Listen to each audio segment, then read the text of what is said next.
ഇന്ന് തന്നെ ഡൗൺലോഡ് ചെയ്യൂ. കാണൂ നിങ്ങളുടെ ഫേവറേറ്റ് ഷോസ്. വന്ദനയുടെ ഓരോ ഭാവങ്ങളും എനിക്ക് വായിച്ചെടുക്കാൻ പറ്റും.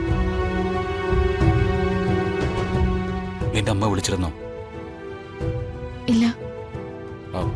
പിന്നെ ജോത്സ്യൻ വിഷമിപ്പിക്കുന്ന കാര്യങ്ങൾ എന്തെങ്കിലും പറഞ്ഞോ?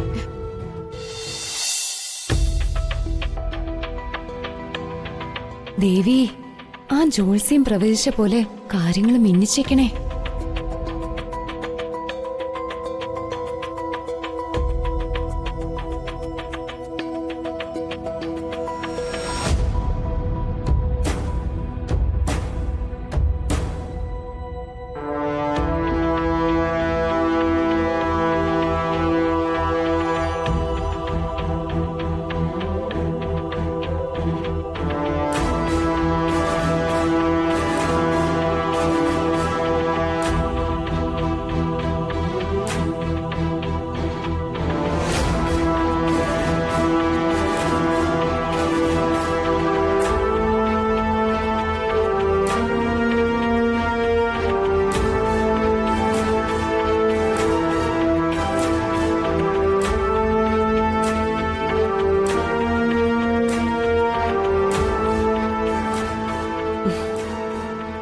എന്താ ആലോചിക്കുന്നത്?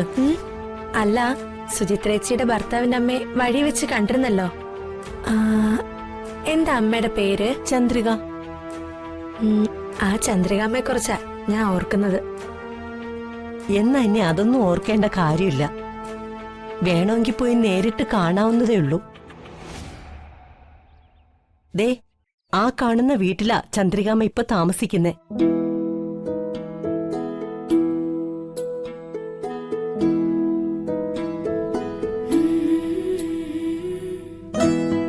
തൊട്ടടുത്താണല്ലോ. അത്ഭുതം തന്നെ. ചന്ദ്രികാമ്മയെ ആദ്യ നോട്ടത്തിൽ കണ്ടപ്പോ തന്നെ എനിക്കിഷ്ടപ്പെട്ടു. കണ്ടിട്ട് ഒരു പാവാണെന്ന് തോന്നുന്നു. ഒരു കോവിലം കുടുംബത്തിലെ പ്രൗഢിയും ഐശ്വര്യവും. എന്ത് നല്ല പെരുമാറ്റല്ലേ. പാവമാണെന്ന് പറഞ്ഞാ പോരാ, പഞ്ചപാവം. നീ പറഞ്ഞത് ശരിയാ. ഏതോ ഒരു വലിയ കോവിലകത്ത് തമ്പുരാട്ടി കുടുംബത്തിലുള്ളതാ ചന്ദ്രികാമ്മ. സ്നേഹിച്ച ആളിനോടൊപ്പം ഒളിച്ചോടി പോന്നതാ. കോലോത്തെ തമ്പുരാട്ടിയുടെ ഐശ്വര്യം ആ മുഖത്ത് കാണാനും ഉണ്ടായിരുന്നു. സ്വഭാവത്തിലും അതുണ്ട് മോളെ. സുചിത്രയെ സ്വന്തം മോളെ പോലെയാ കാണുന്നത്. അടുക്കളപ്പണിയൊക്കെ അവര് തന്നെ ചെയ്തോളും. സുചിത്രയെ ഒരു വിധത്തിലും ബുദ്ധിമുട്ടിക്കില്ല. തങ്കപ്പെട്ട ഒരു സ്ത്രീയാ. ഇനി അമ്മയെ പോയി നേരിട്ട് കണ്ട് വിശദമായി ഒന്ന് പരിചയപ്പെടണം. കോവിലകവും പഴയ പ്രേമകഥകളും ഒക്കെ ഒന്ന് ചോദിച്ച് മനസ്സിലാക്കായിരുന്നു. എന്തിന്? എന്നെ സ്നേഹിക്കാനും എനിക്ക് സ്നേഹിക്കാനും സ്വന്തം എന്ന് പറയാൻ ആരുമില്ലല്ലോ.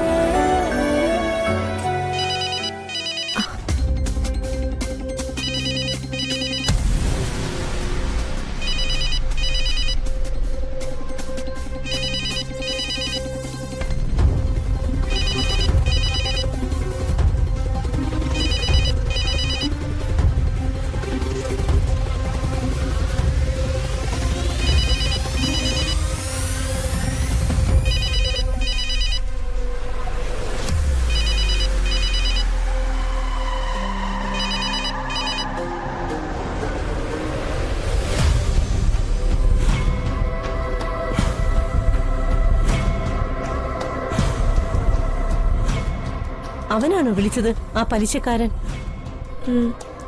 മോളെ, അവനെ സൂക്ഷിക്കണം. അവനാള് ശരിയല്ല. അവനെ ആദ്യം കണ്ടപ്പോ തന്നെ എനിക്ക് തോന്നിയതാ. കൂടെയുള്ള ശത്രുവിനേക്കാൾ അപകടകാരിയാ ഒപ്പം കൂടെ നിൽക്കുന്നതായി അഭിനയിക്കുന്ന മിത്രം. നീ വലിയ ചതിക്കുഴിയിൽ അകപ്പെട്ടിരിക്കുന്നത്. സൂക്ഷിക്കണം മോളെ. ജഗതേ, ഓ, വിളി തുടങ്ങി. ഗുളിയെടുത്ത് കൊടുക്കാനാ. ഞാൻ പോയിട്ട് വരാം. നീ ഈ തുണിയൊക്കെ ഒന്ന് എടുത്ത് വിരിക്ക്. ഞാനിപ്പോ വരാം. ജഗദമ്മ പറഞ്ഞത് ശരിയാ. ശത്രുവിനേക്കാൾ കൂടെ ചതിയായി നടക്കുന്ന മിത്രത്തെയാണ് നമ്മൾ സൂക്ഷിക്കേണ്ടത്. അവൻ ചതിക്കും.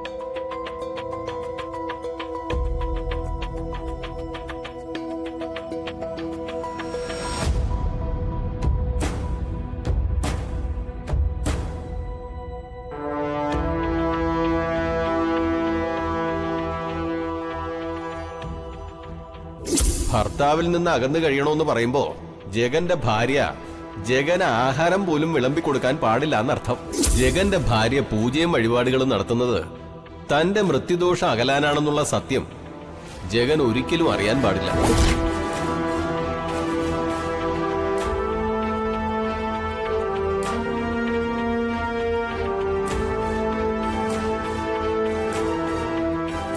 കൊള്ളാം. വന്ദന ഇവിടെ വന്നിരിക്കായിരുന്നോ? ഞാൻ വിളിച്ചൊന്നും കേട്ടില്ലേ? നീ എന്താ എനിക്ക് ബ്രേക്ക്ഫാസ്റ്റ് എടുത്ത് തരാതെ ഇങ്ങോട്ട് പോകുന്നത്? അത് ഞാൻ ജഗൻ വന്നത് കണ്ടില്ലെന്നായിരിക്കും. ഞാൻ ഇവിടെ കിടന്ന് വിളിച്ചു പോയതും വന്ദന കേട്ടില്ലേ? എന്താ വന്ദനെ നിന്റെ മുഖത്തൊരു വിഷമം?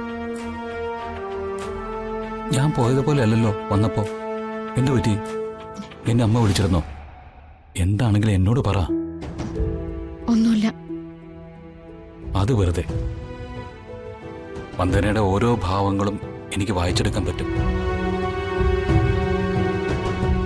നിന്റെ അമ്മ വിളിച്ചിരുന്നോ? ഇല്ല. പിന്നെ ജോത്സ്യൻ വിഷമിപ്പിക്കുന്ന കാര്യങ്ങൾ എന്തെങ്കിലും പറഞ്ഞോ? പിന്നെ എന്താ കാര്യം പറ. വന്ദനെ എങ്ങോട്ടാ? ഒരുപാട് ജോലിയുണ്ട്. മോളുടെ യൂണിഫോം ഒന്നും തേച്ചിട്ടില്ല. അത് കള്ളം. മറ്റെന്തോ പ്രശ്നം വന്ദനെ അലട്ടുന്നുണ്ട്. എന്താ അത്? ഒന്നുമില്ല ചിക്കൻ, ഞാൻ പോട്ടെ.